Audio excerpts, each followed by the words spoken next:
পরপর 2 দফা তেলের দাম বেড়েছে, যদিও এবার অ্যামাউন্টটা হয়তো কম। সাধারণ মানুষের মধ্যে একটা টেনশন কাজ করছে, আবার বাজেট আছে, তেলের দাম কি পর্যায়ক্রমে আসলে বাড়বে, সমন্বয় হবে?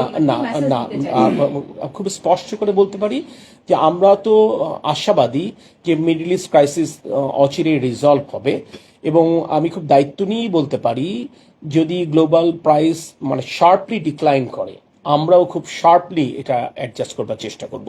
এটা মনে করবার কোনো কারণ নেই, বাট অতীতের অভিজ্ঞতাগুলো আমি এটুকু বুঝি যে মানুষের সুখকর না, মানে বাড়ে যেভাবে হয়তোবা সেভাবে কমে না। কিন্তু আমি এটুকু দায়িত্ব নিয়ে বলতে পারি যদি এই ক্রাইসিস রিজলভ হয় এবং আন্তর্জাতিক বাজারে জ্বালানি তেলের মূল্য কমে আসে, আপনি নিশ্চিত থাকতে পারেন যেহেতু এটা নির্বাচিত সরকার, জনগণের প্রতি আমাদের একটি দায়বদ্ধতা রয়েছে, সেই দায়বদ্ধতার জায়গা থেকে জনগণের কষ্ট লাঘবের জন্য আমরা তড়িৎ সিদ্ধান্ত ইনশাআল্লাহ গ্রহণ করবো। বিদ্যুতের দাম বাড়ানো নিয়ে আমরা শুনছি যে প্রস্তুত হয়ে গেছে ফাইনাল, তো সেটা এখন কোন পর্যায়ে আছে? না, প্রথম কথা হচ্ছে ইউ আন্ডারস্ট্যান্ড যে এটা তো আসলে বার্ক এটা নিয়ে কাজ করে, আমরা কাজ করি না, এটা হচ্ছে ব্যাপার।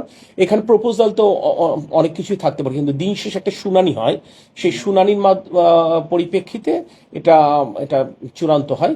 বার্কের যে ক্ষমতা খর্ব করা হয়েছিল সেই ক্ষমতা তো আমরা আবার ফিরিয়ে দিয়েছি এই পার্লামেন্ট, আপনারা দেখেছেন।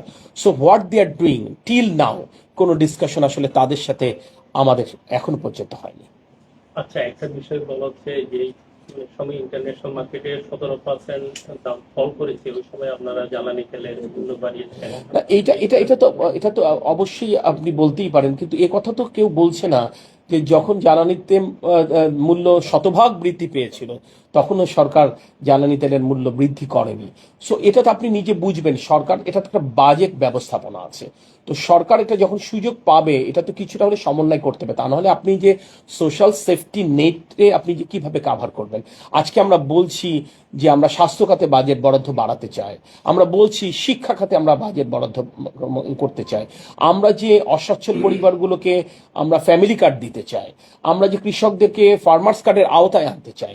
তো এইগুলোর জন্য যদি সমস্ত অর্থের একটি বৃহৎ অংশ যদি আপনার ভর্তুকির পিছনে ব্যয় হয়ে যায়, তাহলে তো আলটিমেটলি প্রত্যেকটা সেক্টর এফেক্ট হয়ে যাবে। তো যখন এটা স্কোপ থাকে তখন কিছু রিঅ্যাডজাস্টমেন্ট হয়, এবং এটা হতেই হয় সব সেক্টরগুলোকে সচল রাখার জন্য সকলের সুবিধার্থে।